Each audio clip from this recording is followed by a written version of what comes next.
What's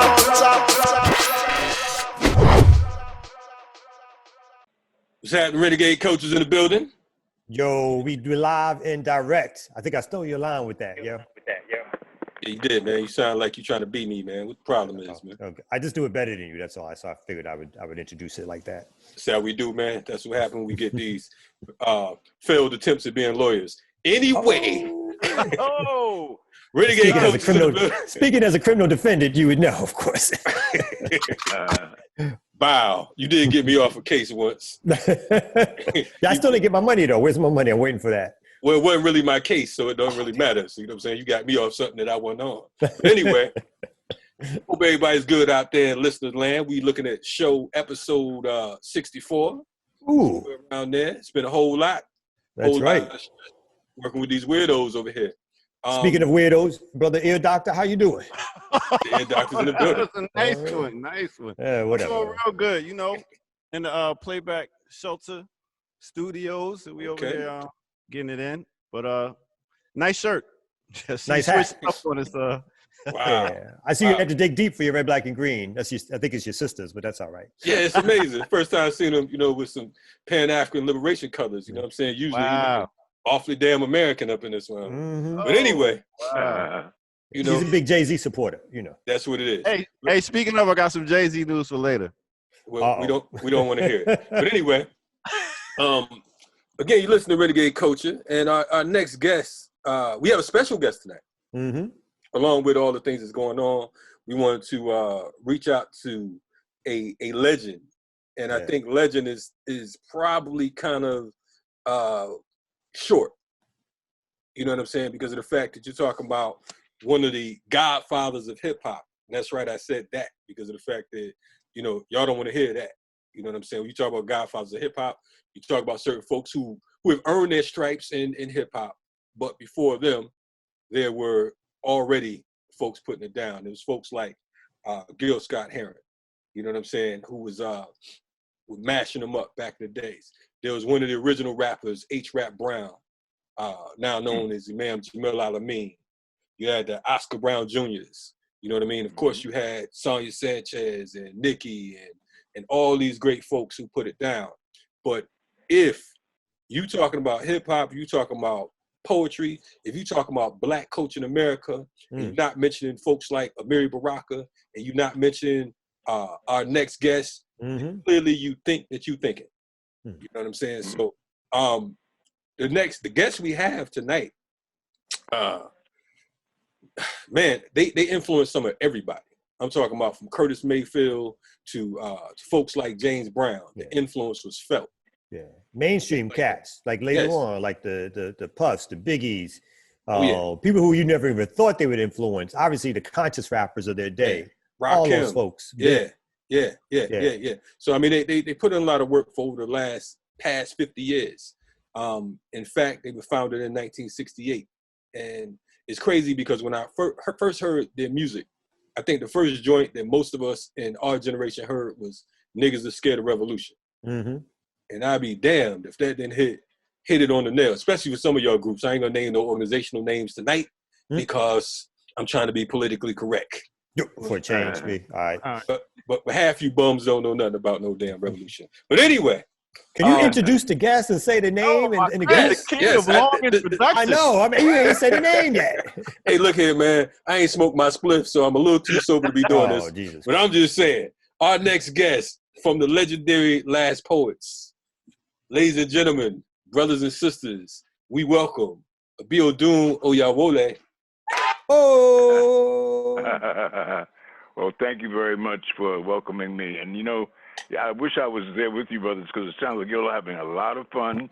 And at this particular time, we need to have something light. We need to laugh a bit. We need to try to, you know, keep ourselves feeling human because this virus and this orange clown that we've got in the White House have really wreaked havoc on the world right now. This is a very dark period for a lot of people.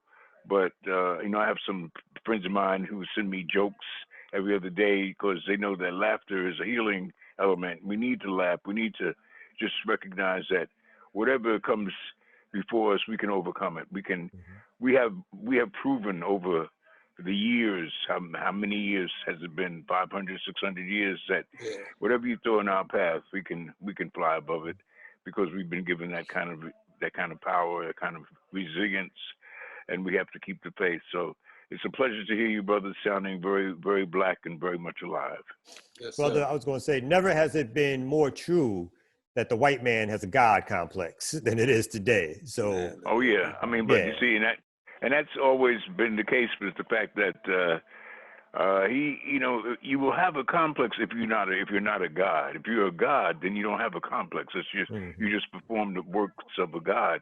This guy's always known that he is exactly what God is spelled backwards. He's a dog. I mean, and that's one reason why he even says the dog is a man's best friend. He learned from the dog. I mean, one of the most startling things that I recall was doing a gig in Rome that the Last Poets had about 10, 12 years ago, and we just decided on a Thursday to go to the Vatican and just, check it out. Since we were over there in Rome, we had seen the Colosseum, we saw all the sights. Matter of fact, Rome itself, the city, is like one big museum. Everywhere you turn, you see these outrageous statues, and the statues are moving. I couldn't sleep in Rome for some reason. I guess it was just too much, because I'd be up at 2 a.m. walking around, and the moonlight shining on those statues made the statues look like they were alive, man. This shit was scaring the hell out of me. But I was walking around. But on Thursday, when the Pope comes out to greet the people, we decided to go to the Vatican and check it out and so forth. And on the way, when we were leaving, up on the wall, that is the place where they take the bishops to try to turn them into cardinals so they can be in line to be a pope, possibly. There was this picture of Remus and Romulus sucking the tit of a dog, of a jackal. And Umar pointed out, I said, look at that, dude, look at that. And I said, oh, my God. I mean, who in the world could imagine something like that? 2 human children sucking the tit of a 4-legged dog or animal, from the wolf family. But that's a part of these people's culture. That's who they are. And consequently, they have given the world a case of rabies that I don't know if we'll ever get over. Wow. Yeah, well, that's just the beginning, y'all. So we just getting started. Deep. I know. Yeah. That's just the intro. You ain't even heard nothing yet. Anyway, we gonna go to this quick little flash. And we're gonna come right back at you. We have Abiodun Oyewole in the building. One of the underrated and underestimated brothers in the building. His group Last Poets. We'll be right back at you in a minute. Renegade Culture. Niggas are scared of revolution. But niggas shouldn't be scared of revolution. All niggas. Because revolution is nothing but change. And all niggas do is change. Niggas come in for murder and change into pimping clothes. They hit the streets to make some quick change. Niggas change their hair from black to red to blonde. And hope like hell their looks will change. Niggas kill other niggas just because one didn't receive the correct change. Niggas change from men to women, from women to men. Niggas change. Word. Yeah. Man. All right. Renegade Culture. That poem is so relevant. Even today, I was just thinking of the line when he says, "Niggas change their hair from red to yellow to brown," and we got people walking around with fusion hair and blue hair and green hair. I mean, it is amazing. I was telling some students a while back, every poet has a little bit of prophet in them, because we're always trying to share the truth. And the truth is something that doesn't go away. It continues. And then you see the same truth crop up in every generation. And you say, wow, look at that. Those guys are prophetic.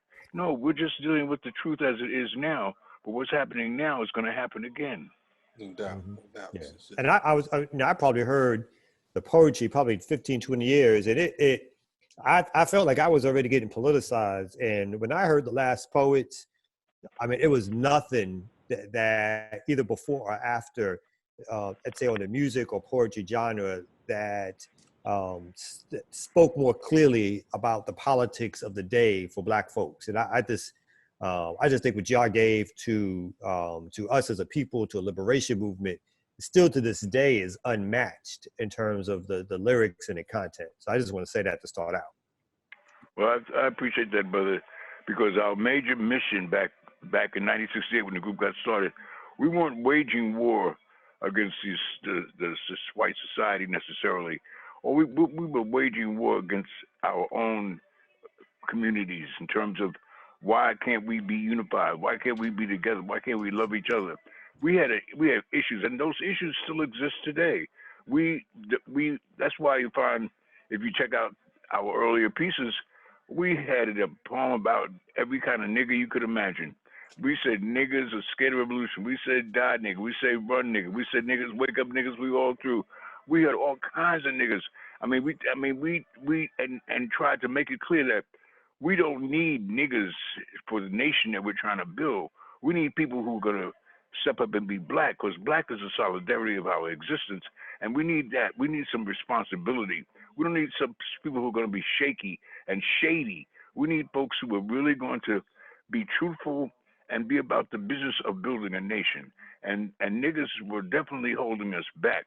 But then flipping it to now, many of the hip hop artists, yes, they heard the last poets. I mean, Africa Bambaataa and Kool Herc said the only thing that they could really listen to back in 1970 was the last poets, and we affected a lot of people. I'm very proud to know that, because you want to reach the folks you try to reach, and we did reach quite a few people. But many of our young hip hop artists decided to take nigga and make it a mantle and blow it up and make the nigga a special character. Now you got niggas all over the world. Everybody wants to be a nigga. Chinese people want to be niggas, Italians, everybody, because the nigga has become well, actually, what's happened is that the nigga has evolved. So the nigga went from being a character that we did not want in the community. Now the nigga represents being a rebel. It's like, I'm not following any rules. I'm gonna do what I want to do. I'm gonna definitely be a thorn in your side. So the nigga's taking on a different persona, but that was the war that we waged against the community that we were in at the time. Wow. So niggas evolve like roaches, huh? They've evolved, absolutely, man. I mean, that's what happens. That's what, even when I did that piece with Nas, I said niggas are like roaches. They're never gonna die, and they definitely evolved. There's no doubt. I mean, everything goes through. I always tell people, even before we have a revolution, we got to have an evolution, because what we could do right now is revolt against the circus that Trump has produced, and we can revolt against a lot of things. But if we don't evolve, we'll recreate this very thing that we just we protested against. We will actually reproduce the same ills that we're suffering now. When life should not be that kind of debacle behavior, we should have a whole system where everybody is receiving justice and healthcare and education and all the things that we need to have a successful life without all the stress involved. But the society that yeah, go ahead. I'm sorry, brother. You mentioned like when rappers, like you work with like folks like Nas, and also a lot of folks in the hip hop industry. You know, they borrowed your tracks, they used them for different ways. I remember, for me, one of the I'm a huge Biggie fan, but when Biggie made Party and Bullshit over, yeah, you're right. I was like, I couldn't listen to it. I really couldn't listen to it. I was like, yo, he's just transformed something that was, I could be old now. It was sacred in some ways. Right. It made it into this kind of, like you said, like this music that wasn't any longer speaking of revolution or radical change in our community. So how did you feel about sort of that balance of folks? Well, on one hand, it was cool, but on the other hand, it was like somebody was taking your stuff and doing some other stuff with it. When I found out, we were in Imola, Italy, when I found out that Biggie had used Party and Bullshit. I mean, we were on tour, and I get up early, no matter where I'm at in the world. I just wake up very early, and if I'm in another country, I like to walk around, because that's the best way to learn the lay of the land. Just walk around and kind of rub shoulders with the people. So Babatunde, my drummer, and I, we always seem to get up early and meet each other in the lobby. So we were up very early one day, and we were walking around, and I see these white folks because the white people over in Europe, many of them still ride bicycles. They stay in pretty good shape, and everybody has a bike. They have like bicycle parking lots and stuff like that. So all these old white people had the bicycles with the basket in the front, and many of them had flowers in the basket, and they were taking these flowers up to this magazine stand. And if you've ever been to Europe, all the magazine stands are are pristine. They're just immaculate. They're nice. They keep them very. Everything is organized. It's not just papers and magazines thrown together. Everything is done very symmetrically. So I'm telling Baba, I said, Baba, we're to go down here to this magazine stand and see that these folks are putting flowers next to this picture, and I couldn't see from the distance what the picture was. So we walked on down toward the magazine stand, and the closer I got to the picture, it looked like a dark-skinned person. I said, this is weird.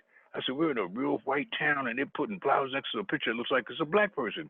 We get up on the picture, and the picture is Biggie Smalls. I said, you got to be kidding. What in the world would these old white people be putting flowers next to Biggie Smalls' picture for? That makes no sense. And so I asked Mauricio, who was the promoter that brought us over there, I said, why in the world are these white folks giving flowers to Biggie Smalls? I said, well, you know, he got killed, and everybody knows it. And Biggie was dealing with mafioso. I said, mafioso? He was in the mafia. I said, the deal was Biggie Smalls named his record label Junior Mafia. And Italian people identify with that because the mafia was like the Robin Hood for the people over there in Italy. They were the buffer between the government and the folks. They would take care of the people as opposed to the gangsters that, you know, the FBI claimed over here. They were looking out for the people over there. So the folks identified. And then Mauricio said something else to me that was quite interesting that, of course, our kids in our school system don't know. He said, don't Biggie look like Hannibal to you a little bit? I said, not from the movies I've seen, you know, because Hannibal's like Marlon Brando. I thought based on the movies. I mean, the bottom line is that there was a reverence and a whole vibe for Biggie. So when I saw that, I was blown away, to be honest. Yeah. And plus, you know, I know Biggie's a great storyteller. He's from Brooklyn. And I knew he had sampled my stuff, but I said, I'm not going to worry about it. Whatever. He saw something, but I didn't like the way he used it because he abused it more than used it, you know. So, but I got upset to some extent, but it wasn't so much that I was going to take him to court or go through some changes. But then as time went on, it was used over and over again. But then this chick named Rita Ora, some new rapper that Jay-Z had produced, and my sense is somebody got you again. And I listened to what she did. She said party and bullshit about 29 times, and whatever lyrics she wrote, she had maybe 22 times. And I'm saying, this is crazy. She's just going bananas with this line, like this is the only thing that's making her famous. This is stupid. So I said, no. I'm suing this bitch. This has got to stop right now. This has got. I got it. No, this is crazy because she's making cash money and just using this thing like it's okay. And no, this is wrong. So have you had to do that throughout the years? Have you had to over decades? Have you been suing hip hop artists? I have a black gangster lawyer from Detroit who has gotten me some money from different situations, and I'm very proud. He's an excellent lawyer. His name is Gregory J. Reed, and he is excellent in terms of being an entertainment lawyer and taking care of business. I found out, my brothers, that I didn't even have my name.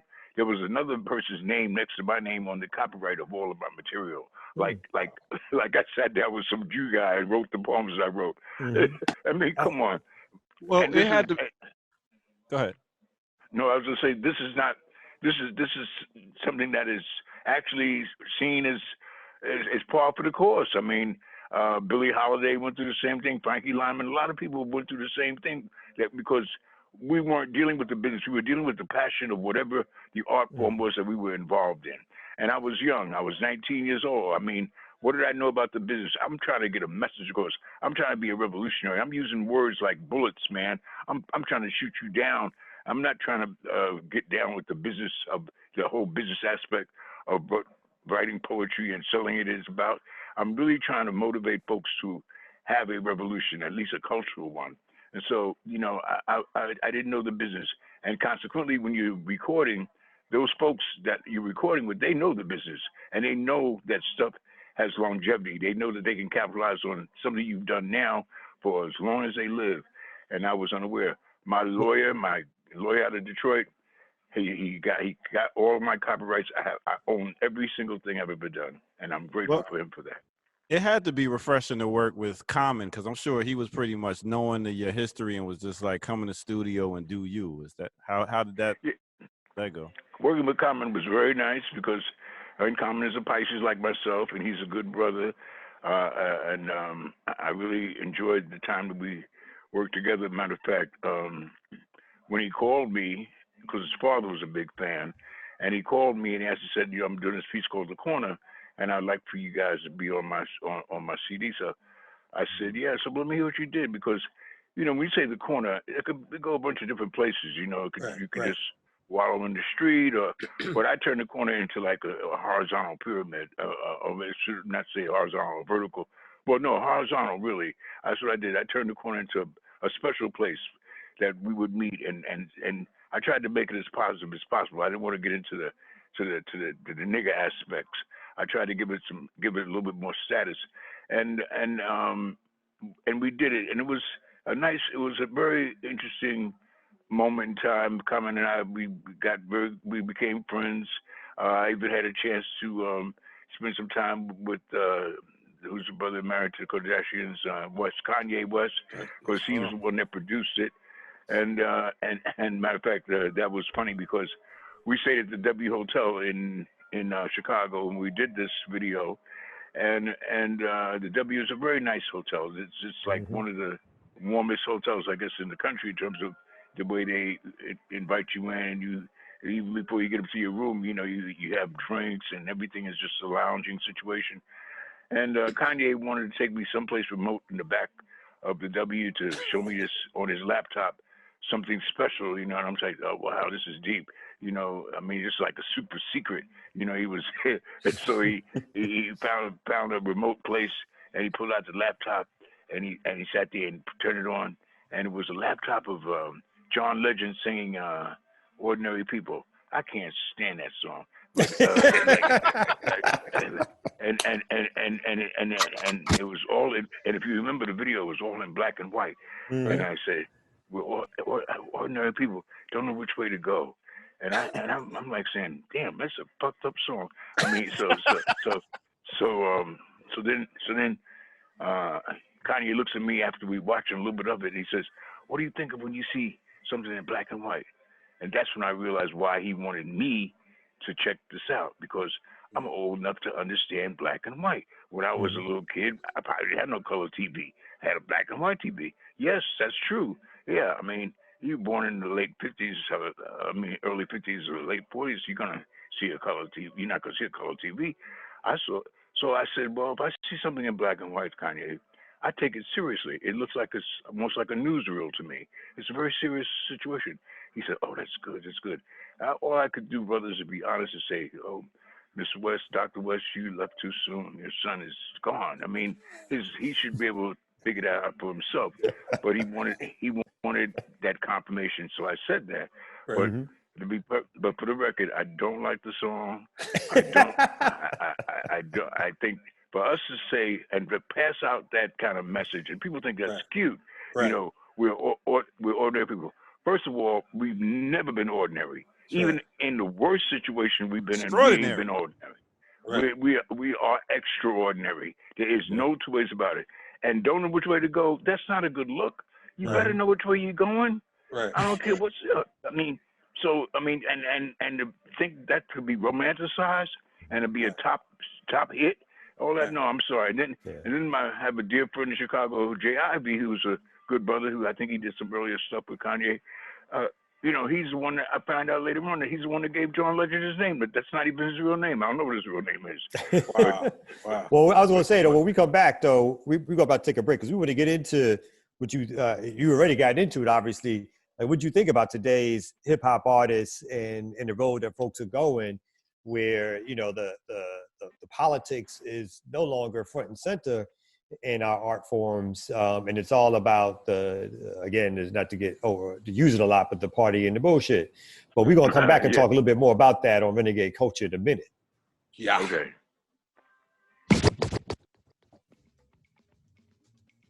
You are listening to Renegade Culture Podcast with Kalanji, Kamal, and the Air Doctor.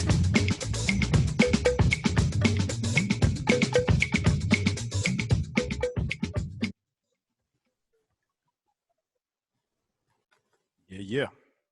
Yeah, Renegade coaches in the building. And for the record, I hate that fucking song too. I'm glad he said it. They always talking about I'm a hater. You know what I mean? So let the OG say for the record. You know what I'm saying? That was some he's the bullshit. lyricist. You know he's gonna listen to the lyrics. Everybody else just love the harmony melody. and everything. Your melody. He's like, man. I always thought dude was a weirdo out the gate, man. And then damn. Sexiest man alive shit. I'm like, what the hell is going on, man? So I don't know. Who was the sexiest man alive? Man, John Legend? Last year, I mean, they Time Magazine said he was People magazine, yeah. John Legend? John Legend? I think that was everybody's reaction. John who? Legend who? Come on. All over me. I mean, come on, that's silly. That's absolutely silly. Everybody knows John Legend ain't got a sexy bone in his body. I mean, that's not. He doesn't represent sexuality or sensuality. Matter of fact, I think he is the hallmark of his song. He's an ordinary guy. I mean, there's nothing. Yeah, I mean, there's nothing special about John Legend. I wonder how he even gets all the play that he gets. We've heard singers. We know singers. We know crooners. We know people who can rock. Right. John Legend ain't one of them people. Nah. Well, Kalonji said he's the closest thing to Stevie Wonder, so I was like, I heard Kalonji say that too. Yeah. Who said that? Did say that. Hey, Abiodun. Clearly, these brothers are smoking crack, and I don't know why they smoke crack on Renegade coaching. They hide in the light bill. No, they listen. They smoking something that's gone beyond crack. They got some kind of. I think it's called ass. They got some new opioid that came out of Afghanistan that they ain't put on the market yet. That's what they are. Yeah. So Brother Abiodun, who is it today that you think is either repping the culture or who do you think is totally destroying the culture? Well, you got Kendrick Lamar. He's trying to say something. Mm-hmm. Drake is very domestic. He talks about his personal relationships and his ladies and stuff, and that's cool. I mean, but the only person that I've heard say anything that's kind of speaking to the public that we need to hear, Kendrick Lamar. He said a few things. J. Cole, this sister, her, she's good. And I'm saying all these names based on the fact that I have a grandson who's outrageous. This boy is tremendous.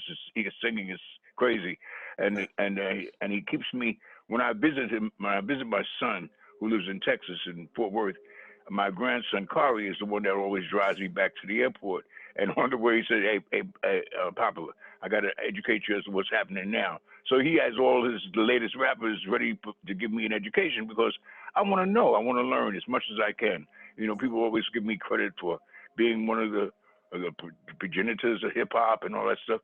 At least I want to follow up because I think, to be honest with you, hip hop is a Rolls Royce of an invention. There is no two ways about it. You have to think that people will actually listen to some folks running off at the mouth. They're not singing. They're doing it in rhyme. And there's so many things we can say that could be uplifting and historical and necessary for our development as a people. But we choose to just do bubblegum and bullshit. And it really breaks my heart because we're wasting paper, we're wasting time, we're wasting airspace. And hip-hop could be a real guide to something that is better than what we're dealing with. And yet we're clowning it. We're clowning one of our genius efforts because we have so much genius until, I always tell folks, we are the children of bad. There is no culture on the planet Earth that has taken a perfectly negative word and made it perfectly positive but us. Who in the world who has the strength to do that? I say bad, I mean absolutely wonderful. If I say dope, that means good. If I say stupid, that's all right. These words are negative words. Nobody has done that. That is the genius of black folks. Even the word nigger, we done made it positive. Oh, I love that nigger. And and the tonality that we give to these words gives it a whole nother feeling, a whole nother vibration, and people accept it. Somebody can come on stage and say, "What's up with my motherfuckers?" You can actually say that and people will applaud you. That is crazy. Hey, I'm not your motherfucker. Let me ask you this. Did you get involved in that? What did you feel about some of the, it's not as big today, but for a while there was a huge controversy around, so much so that people don't even say nigga no more. They won't say the N-word. Yeah, so what is your thinking about that? Do you think, obviously I may understand what you're thinking maybe, but expound a little bit on where you fall on that line. I don't believe in faking the funk, man. Don't be telling me the N-word. That's fake. That's fake. I'm sorry. I cannot be fake. I'm going to be realistic. Let me give you an example. In 1995, the New York Times paid for me to go to California to do this extensive article. You can probably put it up on your gadget with Ice Cube. This is before Ice Cube went big time in Hollywood with all of the movies and stuff. Okay, he had just done an album, but I think the hit track on there was something about Ghetto Bird, because out there in California, they got these helicopters that flashing on the people at night, and they got this big spotlight. They just spotlight right into their living rooms and stuff. It's a very invasive situation. So Sheila Rule was one of the senior editors of New York Times newspaper, and on Sunday they have the magazine section, and they have stories. And so we were out there to do a story, and it was a generational story, because I'm from another generation away, of course, from Cube. But I didn't realize until later on that I wasn't doing anything the right way that they had intended, because I'm a teacher and I'm a straight up brother who's got some morals, and I speak of the morals that I have and ethics and all that kind of stuff. They were expecting me to go out there to spank Cube. I was supposed to pull out a paddle with holes in it and put him across my knee and spank his butt, because he's calling sisters bitches and he's using the word nigger. And we sat around and we slapped 5 because say, yeah, but sisters act like a bitch. Well, she gonna call her for a bitch. So we laughed. We laughed and we slapped 5. We had fish and chips and we had a good time. And Sheila says to me, "Oh, I don't think my boss is gonna really like this story." I said, "What do you mean?" "Well, you know, you and Cube." I said, "Oh, I get it. I'm supposed to be angry with him because he's not using the appropriate language." I said, "But I said, "No." I said, "Cube is my son.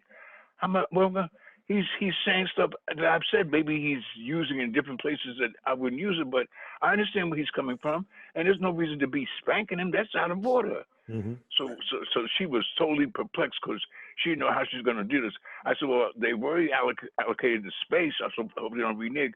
So if you get the hold of that magazine, 1995, the Easter Sunday version of the New York Times, and you'll see it's my profile of me and Cube on the front of the magazine, mm-hmm. and it's called an intergenerational.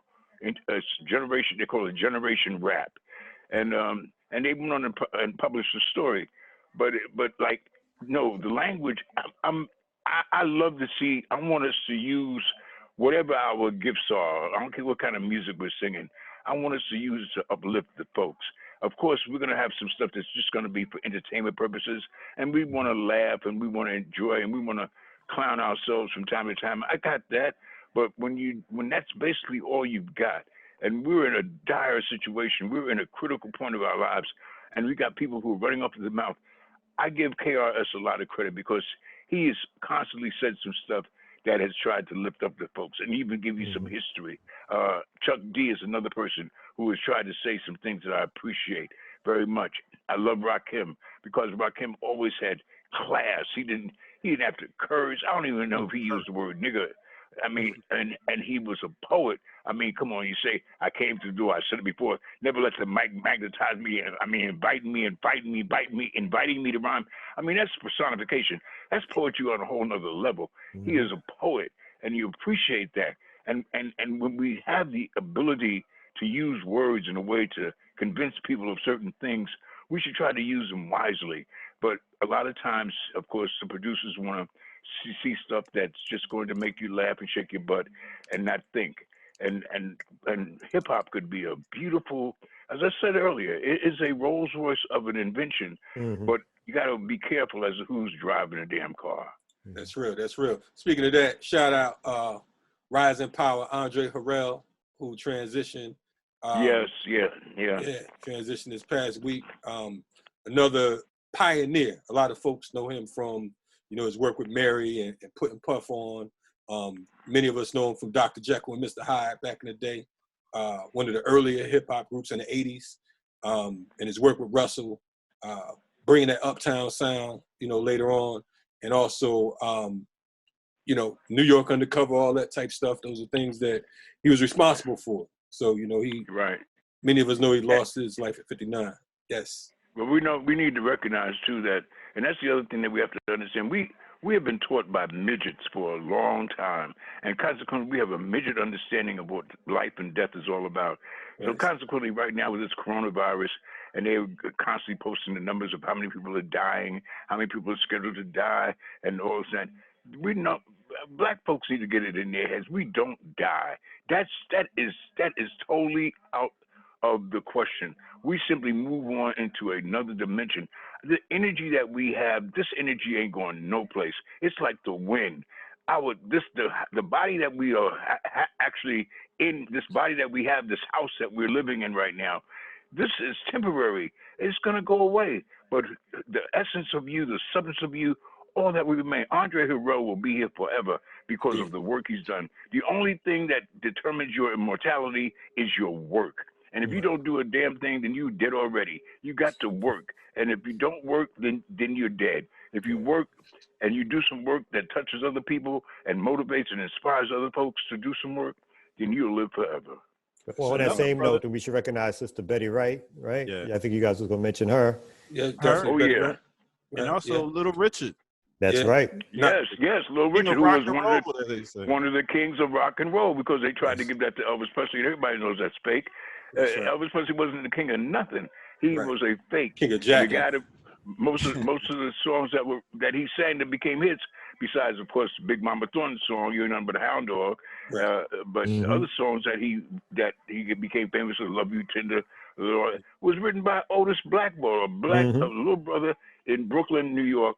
And nobody ever even knew that he got credit. He was a musical colonizer, for real.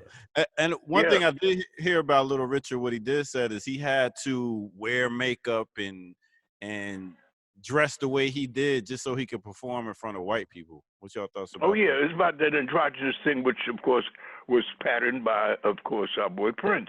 Prince had that androgynous thing as well. You know, he got on heels and makeup and looking kind of girlish.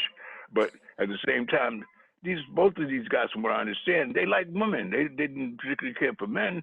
But you know, I think Little Richard was that. No, I don't think that's true. Little Richard. I don't think that's. I think it's a little bit of both for Little. I mean, he did his thing. Rich did his thing. I heard. But it might have been. I don't know him personally, so I can't really say. All I can tell you this is that the one thing that we do know, if we know anything at all about our history, from the moment that they got us on those boats, they were going out of their way to feminize us, and because the white man is threatened by a black man, our presence alone is a threat to him. So if I can make you more feminine, if I can make you act like a girl, I can deal with you, and I feel much more secure. But if you're going to be a man, I mean, that's like pulling out your dick. I mean, I can't compete with you, man. You got this this rod of God, and I got this little pee-wee shooter. This ain't working. You know, that Little Richard. Yeah, you know, it's unfortunate. So they really have an issue. I have to look back at the earlier cartoon with I think when it first had a black person involved with these little comedy guys called the Our Gang. Yeah, and who were the black guys in there? Buckwheat. Yeah, and Stymie, right? Stymie, Farina, and Farina. Now, I thought Farina, and a lot of people thought Farina was a girl. Farina is a boy. Wow. And Farina, I don't know no sister that would name her son Farina. Nah, I never heard of that. That's not a male name. And I don't know no sisters down south that would put barrettes in her son's hair. Right. Girls wore barrettes. Brothers didn't wear barrettes, but they did that to Farina. That was an act to feminize us.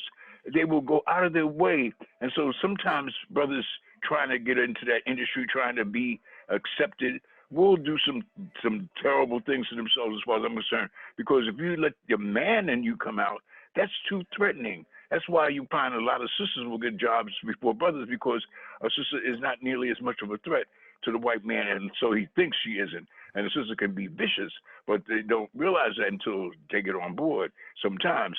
But they look harmless compared to us. The black man has always been a threat, a direct threat. And that's one reason why it took them so long to even put us in different sporting events, because they were afraid that we were going to excel. So on that note, of course, I'm sorry, I'm sorry to interrupt, brother. On that note, we need to take another quick break. We're going to come back because we want to get more into your history, which I don't think we did enough. Even about like how you got politicized. You started to talk about some of your politics, and so we want to go maybe a little bit too into what you think about the politics today of some of the young activists. So we do that when we come back on Renegade Culture. Renegade Culture, yes. You are listening to Renegade Culture Podcast with Kalanji, Kamal, and the Inner Doctor. What's happening, Renegade Coaches? Back at you. That's right. We got Ear Doctor in the building. Yeah. Ear Doctor said he just got his Little Richard tattoo. That's all right. My man, my man Kamal's in the building. What up, Kamal? Yo, loving it, man. Loving the show. Loving your history, Abiodun. It's fantastic to be here with you. I might try out. I don't know if y'all got any tryouts for the Last Poets. Yeah. I am. Excuse me. What's the Last Flunkies? No, we don't. Right? They good. Please do your tryout right here. We know how to do it. Say it in front of the whole group and catch Umar when he hungry. That's what you do. So yeah, that come out. Yeah, this last segment, Abiodun, you started talking about some of your politics that of today and stuff like that. I want to get a little bit to your history because we didn't really go into that yet. What got you sort of politicized in the first place? And I'm also curious about, can you tie in, like, when did you even know that you had a talent for rhyming and for poetry? And also the group being started on Malcolm's born date. So okay, let me see if I can. Let me try to summarize all that up. First of all, for me, everything changed when they killed Dr. King on April 4th, 1968.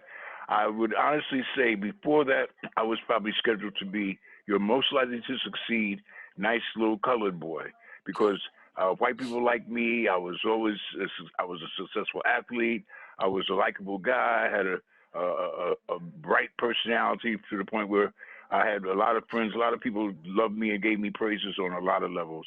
I had a charmed life, and my parents were hard workers. My mother and father really weren't my mother and father biologically. It was my aunt and my uncle. And my uncle, who I called Daddy Joe, he was a slave driver. He was a worker. He believed in work, and consequently from him I got a work ethic. My mother was love. She was love and hugs and kisses and warmth and all the wonderful things you want from your mother. So I got a nice balanced rearing in terms of my earlier life, and it serves me to this very day. And I was scheduled to go to college to become a doctor. I wanted to be a doctor. I was a very good science student. I took the biology award in high school. I went to high school with Sylvester Stallone, Harron High School in Midtown Manhattan, 59th Street and 10th Avenue, diagonally across the street from where Kareem Abdul-Jabbar went to high school when he was known as Lou Alcindor. So that was my early beginnings. But the day when they killed Dr. King, I just felt like there was no hope for black folks in America because I could never have marched with Dr. King because I was raised by Daddy Joe, by my uncle, who I said was my father. And he said, if somebody puts their hands on you, don't hit them back. Break their hand. So when they look at their hand in the cast, they'll know why they shouldn't touch you. So I didn't even know how to fight, but my friends would call me Panic because I had one fight in the 6th grade, and the guy was 2 or 3 years older than me, and I beat him so bad until they actually called the police. Damn. Because I was 10 years old, and the truth is that I panicked. I didn't have no boxing skills, but I was strong, and I guess I was committed. And he embarrassed me in front of some people, and I just went crazy. So, but I didn't have a lot of fights. I'm not a fighter. I wasn't looking to fight nobody, and I didn't like people that bullied people. But the truth is that when they killed Dr. King, it was like everything just seemed to stop for me. And I'd met David Nelson, who was an older brother, and we worked together at an anti-poverty program in Spanish Harlem. And he had talked about putting together a collective of people that he thought it would be a good idea, knowing that the main need that we had in the black community was unity. We needed to have all black folks on the same page so we could get some things done. We had too many splintered groups, too many people with their own ideas. They don't want to agree with this person, that person. We have a lot of petty things that cause us not to work together. So David said, if we see 3 men on stage, 3 poets, and they come up with the same line, maybe it'll give black folks a good example of how much we need to have unity, because poets usually rise solo. They don't hang out in groups necessarily. So this was a nice idea. I thought it was cool. I wasn't jumping on it like it was the thing to do, but I was gonna get a gun and start shooting white folks at random behind what they did when they killed Dr. King. Damn. Even though I could not, as I said, I couldn't march, but I just felt that this man, because my family revered him, I know he was on a platform of nonviolence and peace and love and singing "We Shall Overcome." And I mean, my mother even had me put my hand on the TV when the man made his speech in 1963. I have a dream, like I was gonna get some special healing power from this man's voice. I mean, that he was revered tremendously by the folks, and I just felt that that was a complete slap in our faces by shooting him down. That was horrifying. So I called David and said, David, if you don't get this group idea together soon, I'm going to be a serial killer. I'm serious because these white folks can't be trusted. They will kill us in a minute. I mean, they don't have well, no. How old was you at the time? How old were you? I was 18 years old. I was 18, and so 19. I'm sorry. And so David said, yeah, man, I put. He called me back. He says, listen, I put your name down. And this guy I met at Columbia University at a poetry reading. His name is Galen Kane, and my name. We're gonna do poetry at Malcolm X's birthday celebration at Mount Morris Park on May 19th.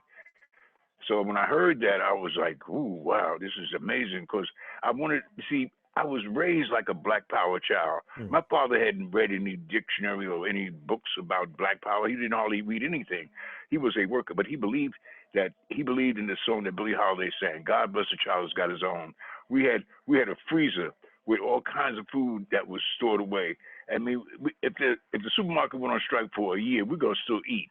I mean, we had if there was a piece of land in the neighborhood, my father would turn it into a little farm. Of course, I was the farmer. I mean, I had to actually grow collard greens and tomatoes and corn and peppers. I mean, I know how to grow anything. If there was something needed to be built, I had to learn how to build it. I could be a carpenter. I have so many skills that this man made me learn how to do. I could not stand it because I wanted to play. I thought I was cute. I wanted to hang out with the girls. I wanted to play handball. I had work to do. So I got a real serious work ethic. And it all led me into understanding what Black Power really is. Because we talk about Black Power, but Black Power means that you're going to be responsible for yourself. And you're going to take power because you are in control. We talk about freedom. Freedom ain't nothing but responsibility. Freedom doesn't mean you don't do a damn thing. Freedom means you do everything to secure your existence on the planet. So I understood all that. And then when they killed Dr. King, that was the end of the civil rights movement.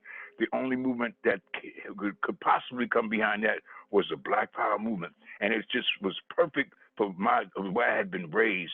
So when the Last Poets got started, it was I was intimidated by David telling me that we were going to go on stage on May 19th, but at the same time I was happy, but I was really very intimidated because I had never done anything in Harlem. Harlem is a tough audience, just like performing at Amateur Night in the Apollo. And if the Harlem crowd says boo, I mean, that might be the end of my life. I mean, they'll just kick me off the planet. So I said, what can I do to try to appeal to the folks in Harlem? Because I always saw Harlem as the most arrogant Black place in America. I mean, Black folks walked around Harlem like they owned the world. And so what I did something I still do today. I came to Harlem. And I walked around and I listened. I kept my mouth shut, my eyes open, my ears open, and I listened and I observed. I just watched and I checked Black folks out because if you're going to write about some people you're trying to reach, you better know the people. And the only way you can know them is to be around them. So the expression at the time was, "What's your thing, brother?" Brother said, "Oh, I'm in the Nation of Islam." "What's your thing, brother?" "Oh, I'm a Black Panther." So I started realizing right away that every time somebody asked somebody what their thing was, it was something that related, affiliated with the movement. And so I wrote a poem and it made sense because, a lot of times what we're doing in the street mirrors what we're also singing. The song was by the Ozzy Brothers at the time. It's your thing, do what you want to do. So the thing was a revolutionary pronoun, more or less. So I wrote a poem. What is your thing, brother? Is it a Black thing? Will it save Black women and children? Will it build a Black nation? What is your thing, brother? And so I would say poetically, it was not one of my greatest pieces, but it hit all the points that we were dealing with at that particular time on the head. And then when it came time to perform it, and Kane and I and David were in David's apartment, which was around the corner from the park, and we were planning what we were going to do on stage. And I said, well, in order for us to get some kind of clearance, make it clear to the people that we are a group, we got to go up on stage and do something as a group so that they'll know that we're not just three individuals, but we're a group. So Kane couldn't sing, basically, and David couldn't either, but I was the only one that could really sing, but they could chant. You don't have to have a voice to chant. So I'd seen a chant at Howard University was having problems with their president, Nesbitt, his name was, and they wanted him gone, so they had an effigy of him hanging from a tree, and they were all marching around the tree talking about, "Are you ready, niggas? You got to be ready." And I heard this on TV, and it blew me away because I'd never heard any kind of expression like that on television. So I told David and Kane, I said, let's just go up on stage singing "Are You Ready, Niggas?" Because David had a poem entitled "Are You Ready, Black People?" and Kane had a poem entitled "Niggas Are Untogether People." And so, and I had my poem, "What Is Your Thing, Brother?" So we were on stage chanting "Are You Ready, Niggas?" By the time we got to the middle of the stage, the entire park was chanting "Are You Ready, Niggas?" So when we got, and then we went on and did our poetry, and we got a gig the very next week at New York University from that first gig that we did on May 19th. And it was the beginning. We didn't have a name. We weren't called the Last Poets. That came from a South African poet named Kelpetsi Kokosile. Mm-hmm. No one could say his first name because it was kind of difficult. So most of the black folks who knew about him here called him Little Willie Kokosile. And so he wrote a poem called "Towards a Walk in the Sun." And David Nelson is the person who actually did the research on finding us a name. And he read a poem called "Strawmen Keep on Coming" by Sterling Brown. He read a poem, matter of fact, since I'm on the subject of reading, a lot of my pals, a lot of stuff that I learned on the fly by reading, because we have had brothers and sisters, mainly brothers, who have written some tremendous works for us to study. I mean, like we're talking about "Destruction of the Black Civilization" by Chancellor Williams, "Crisis of the Negro Intellectual" by Harold Cruz, "Moon 2, "Wretched of the Earth" by Frantz Fanon, "Black Skin, White Mask." We've had some brothers and sisters have been investigating this whole black thing for so long and have written some very important things for us to read. So I was reading. I read more to be a revolutionary poet than I ever read to be a student in college. So I mean, let me stop you though. Let me. I know you're on the roll, but I'm gonna stop you. So in terms of the sensation that the Last Poets became, and the eventual demise of the Black Power movement, like how did that impact, like, you know, what you guys wanted to do or what you kept on doing? It was perfect. It was perfect. It was a hand in the glove. We were like the voice of the Black Power movement. I mean, when we had gigs, man, the places were packed. I mean, Miriam Baraka was our mentor. I mean, Sonia Sanchez was like a personal mentor to me because of what she was about, and the poem I had read of hers before I even met her. I mean, we were loved by the folks, and many of the black organizations tried to get us to join the organization because they knew that would give them extra status, but we decided to remain independent, and we had our own place called the East Wind. No, we were definitely like the crown prince of poetry for a moment, which kind of pissed some people off because we just came on the scene, but we came on the scene with a bam. We didn't come crawling, we came stepping seriously.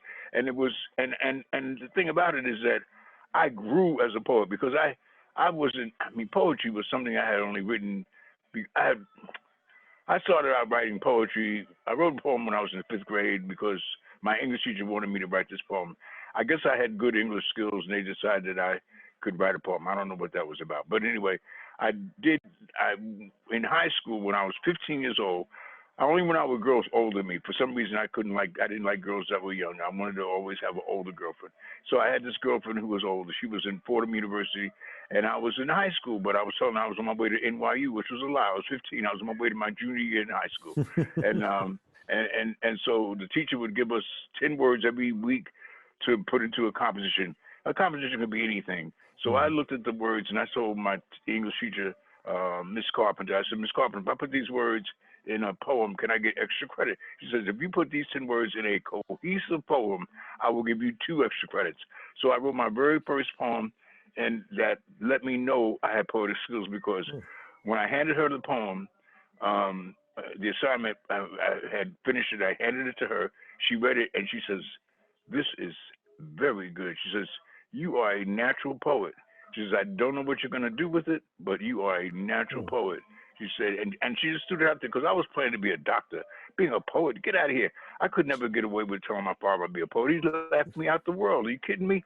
A poet? What the hell is that? And I mean, that wasn't any, I had no vision of today. Not at all. Not at that time. Well, I want to jump in again and just say, like, I mean, not only were you a poet, but you guys were the poets, right? I mean, in the 90s, when there was sort of this revival of poetry in Brooklyn, I'm from Brooklyn, so like in Brooklyn, New York, I assume in other places, everybody was just doing the last poet style. No matter what they were doing, they were rapping the last poet style. They were, the elongated, we are here to talk about revolution. I don't care what they were talking about. They were trying to do it in some last poet style. And I think that is what you guys gave us. So we're going to end this segment right now and come back with the outro and just talk a little bit more about some upcoming stuff that's honoring y'all on your 50th anniversary. Renegade. Hey. Renegade culture. Thank you. No doubt. What you gonna do? What we gonna do? Black people. I'm gonna do. What you gonna do? What we gonna do? Black people. I'm gonna do. What you gonna do? What we gonna do? Black people. I'm gonna do. Renegade Coaches, back at you. But We live and direct. Mm-hmm. Live and direct. We got Abiodun in the building, dropping them jewels. You know what I mean? Let them know what time it is. Last poet style. Man, y'all been together over 50 years right now, right? Yeah, we've been together over 50 years. 1968. That makes it 52 years that the last poets have been in creation, and it's the 50th year of our first release, which came out in January of 1970, and Wow. So the celebration that's coming up on the 19th is actually the celebration of the 50th year of the release of our first album, which sold 1 million copies by word of mouth. Wow. When I'm extremely proud of that, because there was no Twitter, there was no Facebook. Right. I don't think people even had computers at that moment. Right. And so that meant that people heard us and they went and told their friends to buy the album or whatever. And of course, I missed the party because I had decided to go down south.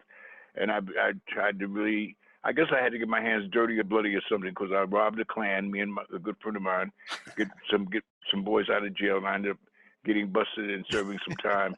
So when the album came out, people coming into prison quoting my stuff, and I couldn't even tell them that it was me that they were quoting. Wow. So that was kind of a weird situation, but I recognized just what we had done, and I realized the impact, but it came in a weird kind of situation for me.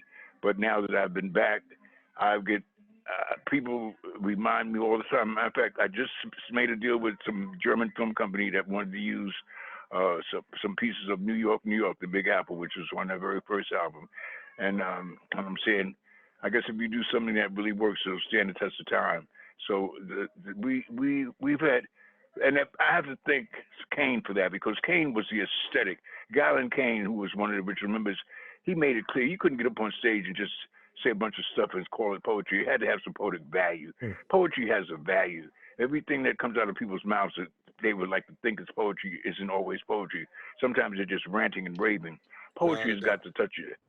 Some poetry's got to reach your senses, and you got 5 senses. And if you got people just yelling and screaming and making funny sounds and not reaching your senses, they're not really doing poetry. They're doing something else. But the fact is that we are a naturally poetic people, and poetry goes beyond the words on a page. Poetry is a certain style. Poetry is a certain flavor. I always tell people it's like a spice in your cabinet.